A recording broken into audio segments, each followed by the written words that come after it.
సభ్యులు తీర్మార్ మల్లన్న గారు, మహేష్ గౌడ్ గారు, ఏవిఎన్ రెడ్డి గారు, పెద్దలు జీవన్ రెడ్డి గారు చాలా అంశాలను ప్రస్తావించారు. ముఖ్యంగా తీర్మార్ మల్లన్న కులగణనకు సంబంధించి 1931 బ్రిటిషర్స్ ఉన్నప్పుడు కులగణన జరిగితే దాదాపుగా 100 సంవత్సరాల తర్వాత మళ్ళీ ఈ ప్రభుత్వమే ఈ దేశంలో మొదటిసారి ప్రయత్నం చేసింది. మొదటి విడత చేసిన ప్రయత్నం ఇంకా కొంతమంది నమోదు చేయించుకోలేదు. మొదటి విడత చేసిన ప్రయత్నంలో 96.9% ఇందులో పాల్గొంటే 3.1% పాల్గొనలేదని రెండో విడత కూడా అవకాశం ఇచ్చి చేసినాం. 17 తారీఖు రోజు కులగణనకు సంబంధించిన పూర్తి స్థాయి చర్చ సభలో జరుగుతుంది. ఆల్రెడీ మనం 42% బలహీన వర్గాలకు రిజర్వేషన్లు ఇవ్వాలి అని, ఈ 42% రిజర్వేషన్లు అమలు జరగాలంటే మన దగ్గర లెక్క ఉండాలి. మనం చేసుకున్న లెక్కను మనమే తప్పు పడితే రేపు ఏ చట్టం ముందు ఏ న్యాయస్థానం ముందు ఈ 42% రిజర్వేషన్ అనేది నిలబడదు. దయచేసి సహచర మిత్రులకు నేను చెప్పేది, ఈరోజు మనం చేసే ప్రయత్నం చాలా భగీరథ ప్రయత్నం. 42% పెంచడానికి అన్ని వర్గాలను కూడగట్టుకొని ముందుకెళ్ళాలనుకుంటున్నాను. ఆనాడు మండల్ కమిషన్ కూడా కాంగ్రెస్ పార్టీ చేసి మండల్ కమిషన్ 52% బలహీన వర్గాలు ఉన్నారని చెప్పి 27% రిజర్వేషన్ రికమెండ్ చేసింది. దాన్ని సుప్రీంకోర్టు అప్పీల్ కూడా చేసింది. దాంతో ఈరోజు 27% రిజర్వేషన్.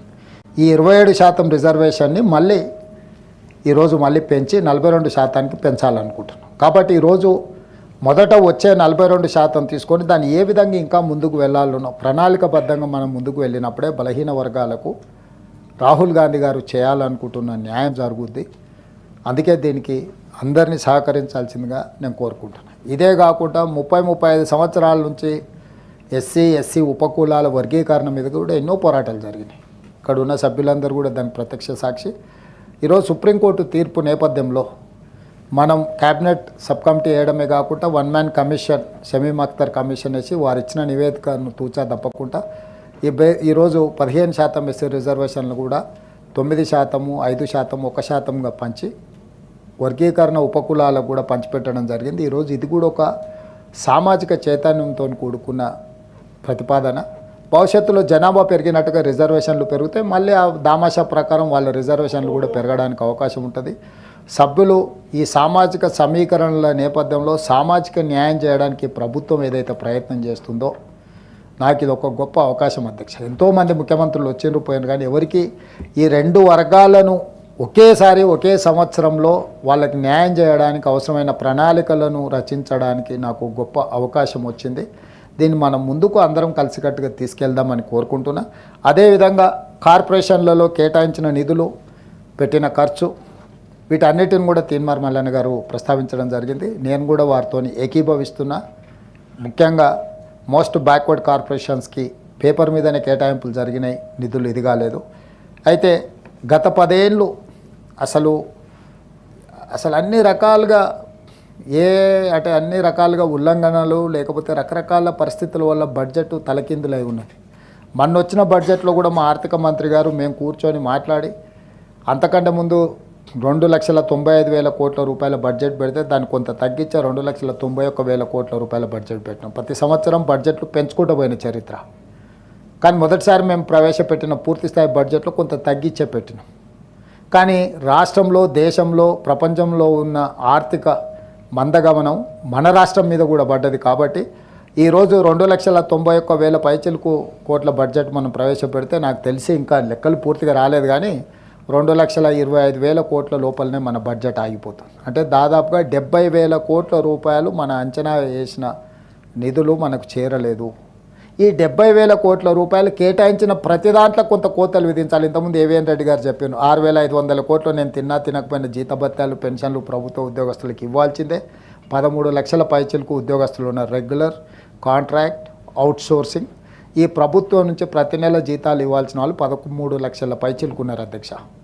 అదేవిధంగా ఇప్పుడు నేను అప్పుల లెక్కలని చెప్పిన దానికి యావరేజ్గా 6,500 కోట్ల రూపాయలు ఎవ్రీ మంత్ నేను అన్నం తినకపోయినా ఉపవాసం పడుకున్నా వాళ్ళకి కట్టాల్సింది. నా రాష్ట్ర ఆదాయం 18,000 నుంచి 18,500 కోట్లు ప్రతి నెల అధ్యక్ష. ఇక మిగిలింది నాకు 5,000 నుంచి 500 కోట్లే. వారు రోజుకు 18 గంటలు ఈ మనం సర్కస్లో ఒక బాల్ ఎప్పుడు పడకుండా 3 బాళ్ళు పెట్టి ఎగరేస్తూనే నడుపుతూ ఉంటారు కదా అధ్యక్ష. ఒక్కొక్కసారి ఒక్కొక్క బాల్ను చేతిలో పట్టుకున్నట్టు వారు ప్రతి నెలలో ఓసారి షాది ముబారక్, ఓసారి కళ్యాణ లక్ష్మి, ఓసారి రైతు భరోసా, ఓసారి రైతు రుణమాఫీ, లేకపోతే ఇట్లా రకరకాల పథకాలు ఓ నెల ఓ బ్యాంక్ అతనికి నెల కొంచెం లేటు కడతాను, ఇట్లా సమన్వయం చేసుకోవడానికే సగం జీవితం అయిపోతుంది అధ్యక్ష. సో ఈ వాస్తవ ఆర్థిక పరిస్థితులను నేను ఆర్థిక మంత్రి గారిని రిక్వెస్ట్ చేస్తున్నా, ఎక్స్రే తీసినట్టుగా మీరు ప్రజలకు అందరికీ వివరిద్దాం. మనం ఏవిఎన్ రెడ్డి గారికి సూచన చేసిండు, వారంటే కొంచెం మొండి ధైర్యంతో ఉన్నారు కానీ మాకంత మొండి ధైర్యం లేదు. ఎందుకంటే ప్రజలకు హామీలు ఇచ్చినాం, ఇట్లా కొన్ని కోతలు విధించేసి ఇది ఇంతనే ఉంది, దీనికే ఖర్చు పెడతా అని చెప్పేంత ధైర్యం నాకు కానీ మా ఆర్థిక మంత్రి గారికి కానీ లేదు. వీలైనంత మేరకు చేయాలనేది సంక్షేమాన్ని అమలు చేసుకుంటూ అభివృద్ధి కార్యక్రమాలను కేంద్ర ప్రభుత్వ సహకారంతో ముందుకు వెళ్తూ తెచ్చిన అప్పులను కూడా సవరించుకొని మిత్తిలను తగ్గించుకొని దీన్ని ఏ రకంగా సమన్వయం చేసుకుంటూ వెళ్ళాలనో ముందుకెళ్ళే ప్రయత్నం చేస్తున్నాము. ఆదాయాన్ని కూడా పెంచుకోవాలనుకుంటున్నాం. కానీ ఆదాయం పెంచుకోవాలంటే ఏవి విద్యుత్ ఛార్జీలు కానీ లేకపోతే ఏ ఛార్జీలు కూడా పెంచే పరిస్థితి లేదు. మరి ఎక్కడైతే లీకేజీలు ఉన్నాయో జిఎస్టీలో కావచ్చు, ఎక్సైజ్ కావచ్చు, శాండ్ కావచ్చు, లేకపోతే ఇతర ఆదాయాలు ఏవైతే ఉన్నాయో ఇంతకుముందు కొల్లగొట్టిన వాటిని నియంత్రించి దాన్ని మెయిన్ స్ట్రీమ్లోకి ఇన్కమ్గా మార్చుకొని ఆ ఆదాయాన్ని పెంచడం ద్వారా ఇవన్నిటిని అమలు చేయాలనుకుంటున్నాం. ఎస్, డెఫినెట్గా పద్దులలో మల్లన్న గారు ఏదైతే అంశాలు లేవనైతారో ఈచ్ కార్పొరేషన్, ఈచ్ సామాజిక వర్గం పట్ల వారు పూర్తి స్థాయిలో ఎక్సర్సైజ్ చేసిండ్రు. వారికి కూడా నా సూచన, ఆర్థిక మంత్రి గారితో ఒకసారి కూర్చొని ఆ వివరాలు అందించండి. రేపు ఇట్లాంటి తప్పిదాలు జరగకుండా ప్రజలకు ఏం చేయగలమో వివరిద్దాం. ఒకవేళ ఏదైనా పరిస్థితి ఉంటే ప్రజలను 1 సంవత్సరం 2 సంవత్సరాలు వాయిదా కోరదాం.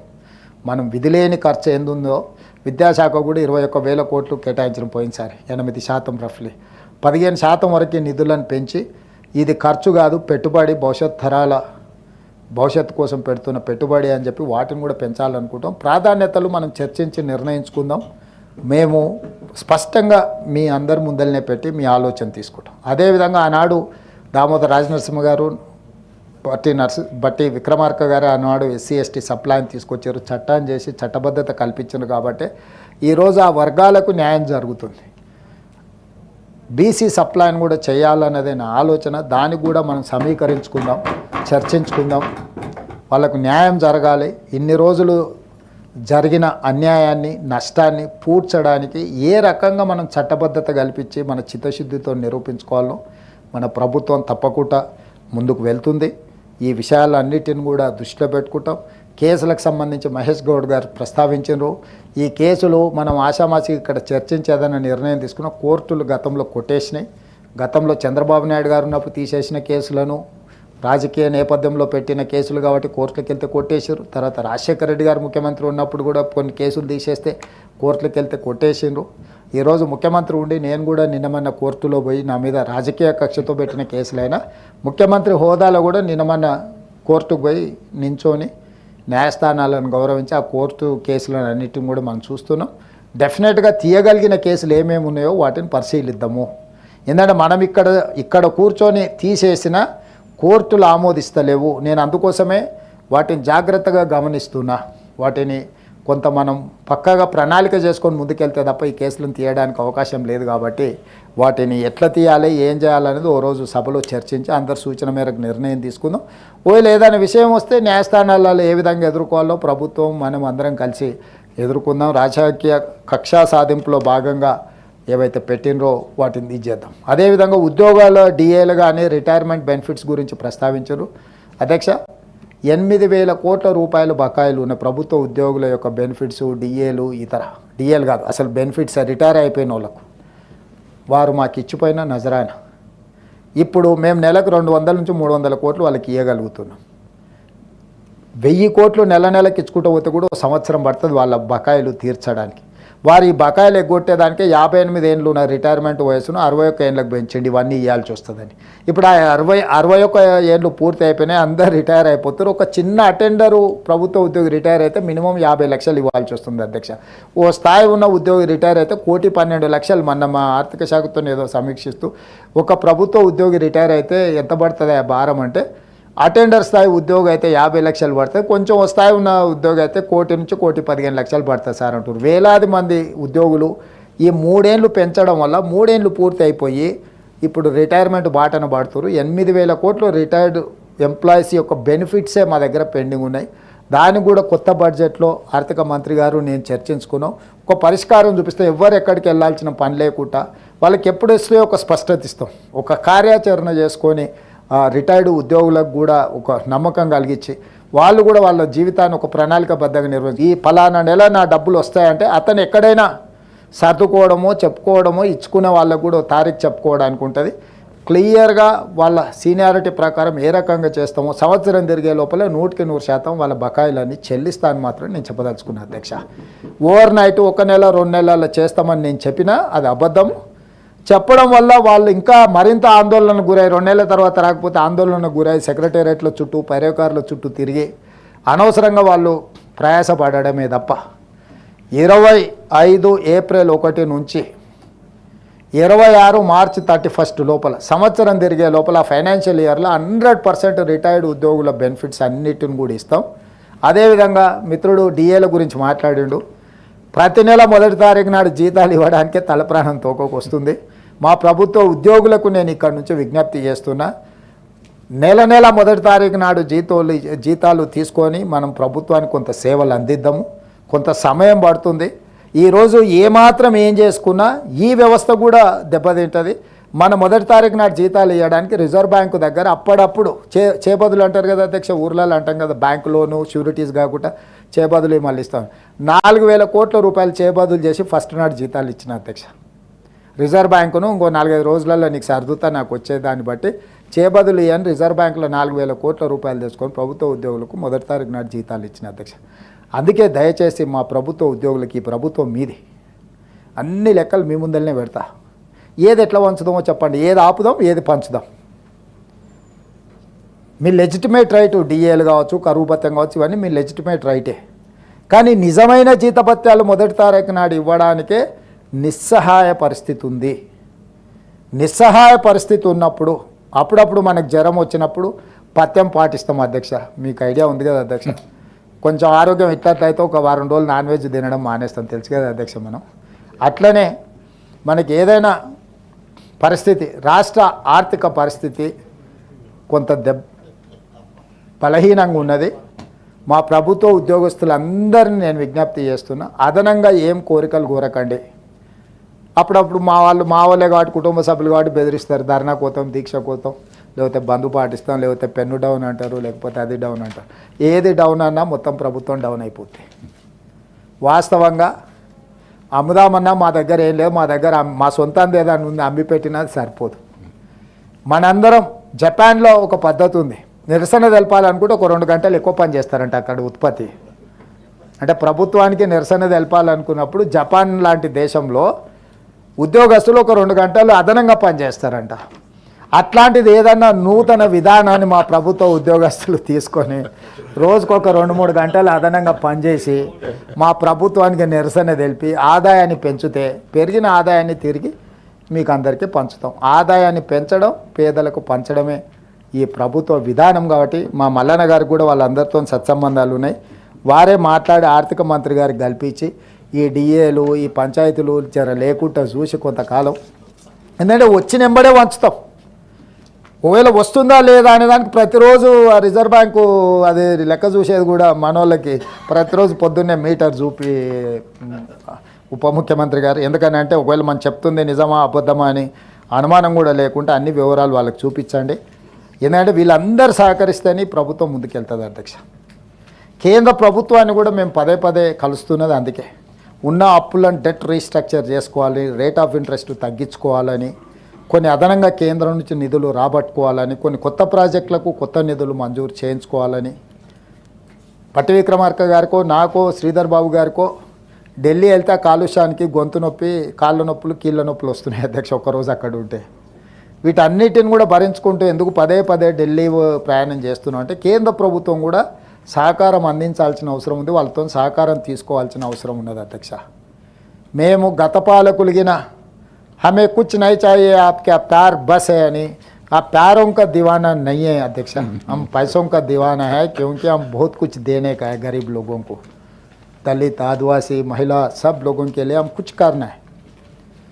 तो हमें प्यार के साथ साथ पैसे भी चाहिए, इसीलिए हम बार बार मोदी जी करने जा रहे हैं और बाकी के निर्मला सीतारामन जी सबको हम लोग मिल रहा है कि तेलंगाना तरक्की करना हमारा जिम्मेदारी है। इसीलिए हमारी जिम्मेदारी निभाने के लिए हम लोग कोशिश कर रहा है। దానికి పూర్తి స్థాయిలో సహకారం ఉండాలి.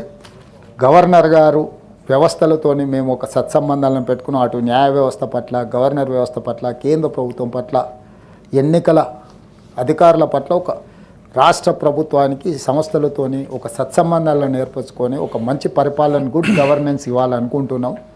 ఈరోజు గవర్నర్ గారి ప్రసంగంలో చాలా విషయాలు మంత్రివర్గ ఆమోదం మేరకు ప్రస్తావించారు. ఈ సభలో కూడా అర్థవంతమైన చర్చ జరిగింది. మనం ఈ సభను అక్కడికి తీసుకెళ్ళాలి, అక్కడ ప్రారంభించుకోవాలని పోయినసారి కూడా ఇక్కడ మాట ఇచ్చినాం. కొంత పనులు వెనక ముందు జరుగుతూ ఉన్నట్టు వాటిని పూర్తి చేసుకుంటే పక్కనే ఉంటుంది. వీలైనంత మేరకు ఈ సభలోకి నేను వచ్చి కూర్చుంటా.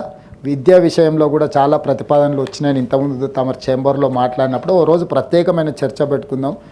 ప్రొఫెసర్ కోదాన్ రామ్ గారు, లేకపోతే ఏవిఎన్ రెడ్డి గారు, ఇతర మా విద్యా కమిషన్ కూడా కొన్ని ఇచ్చింది.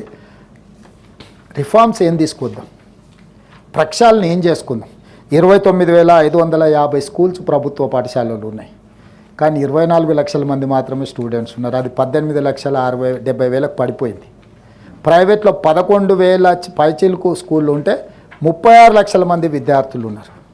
ప్రైవేట్లో 11,000 పైచిలకు స్కూలే 36 లక్షల విద్యార్థులకు చదువు చెప్తున్నప్పుడు అత్యంత అనుభవం కలిగిన ఉపాధ్యాయులు ఉన్న 29,550 ప్రభుత్వ పాఠశాలల్లో ఎందుకు 18 లక్షల పైచిలకే విద్యార్థులు ఉన్నారు? మన అందరం ఆత్మ పరిశీలన చేసుకోవాలి. ప్రజాప్రతినిధుల నుంచి ప్రభుత్వ ఉద్యోగస్తుల వరకు, ముఖ్యంగా టీచింగ్ స్టాఫ్, ఒక విద్యార్థి మీద ఎంత ఖర్చు పెడుతున్నా ఒక అంచనా వేయండి. ఏవిఎన్ రెడ్డి గారికి అనుభవం ఉంది, నేను వారికి సూచన చేస్తున్నా. Each and every student in residential schools and day school, ఒక్కొక్క స్టూడెంట్ మీద ప్రభుత్వం పెడుతున్న ఖర్చు ఎంతనో విశ్లేషించండి. ఈరోజు ప్రైవేట్ స్కూల్లో ఒక విద్యార్థికి 2,000, 3,000 వాళ్ళ పేరెంట్స్ ఫీజు కడుతున్నారు పర్ మంత్. అంటే నెలకు వచ్చేవరకల్లా 25,000, 30,000 కట్టొచ్చు నాకు తెలిసి. పెద్ద పెద్ద కార్పొరేట్ స్కూల్స్ కొన్ని మినహాయింపు దీనికి. కానీ అలా రెసిడెన్షియల్ స్కూల్లో చదువుకుంటున్న పిల్లల మీద రాష్ట్ర ప్రభుత్వం 40,000 ఖర్చు పెడుతుంది దాదాపుగా. డే స్కూళ్ళల్లో చదువుతున్న విద్యార్థులకి 80,000 నుంచి 90,000 ఖర్చు పెడుతున్నాం పర్ ఇయర్. ఇవన్నీ మ్యాక్సిమం జీతభత్యాలు ఇతర సిబ్బందికే పోతున్నాయి. పిల్లలు ఉన్న దగ్గర టీచర్లు లేరు, టీచర్లు ఉన్న దగ్గర పిల్లలు లేరు. ఇది డిమాండ్ సప్లైలో కొంత తేడా ఉంది. ఈ విషయాలన్నిటిని కూడా చదువుకున్న వాళ్ళందరూ ఆలోచన చేయండి, ఈ ప్రభుత్వానికి సూచన చేయండి. వీటన్నిటిని సరిదిద్దాలనే చిత్తశుద్ధితోని మేము ప్రయత్నం చేస్తున్నాం. వీటన్నిటిని కూడా సరిదిద్దుదాం. మనం ఒక పాలసీ డాక్యుమెంట్ తెచ్చుకుందాం. పాలసీ లేకుండా మనం పని చేయలేం. నచ్చితే నజరానా, నచ్చకపోతే జుర్మానా విధానం ఈ ప్రభుత్వంలో ఉండదు అధ్యక్ష. అట్లాంటి విధానాలకు పులి స్టాప్ పెడదాం, పాలసీ అడాప్ట్ చేసుకుందాం, పాలసీ మీద చర్చ చేద్దాం. మనం ఆ పాలసీ ఫైనల్ చేసుకొని ఆ విధంగా ముందుకు వెళ్దాం. ఇంత సుదీర్ఘంగా గవర్నర్ గారి ప్రసంగం మీద చర్చ జరిగింది. దీన్ని మీ అందరి సభ్యుల ఆమోదంతో భవిష్యత్ కార్యాచరణ నిర్ణయించుకుందామని తెలియజేస్తూ మీ దగ్గర సెలవు తీసుకుంటున్నా అధ్యక్ష. Reply by the Chief Minister on the motion of thanks on Governor's address is completed. There are no amendments to the motion of thanks on Governor's address. The question is that the following motion moved by the T. Jeevan Reddy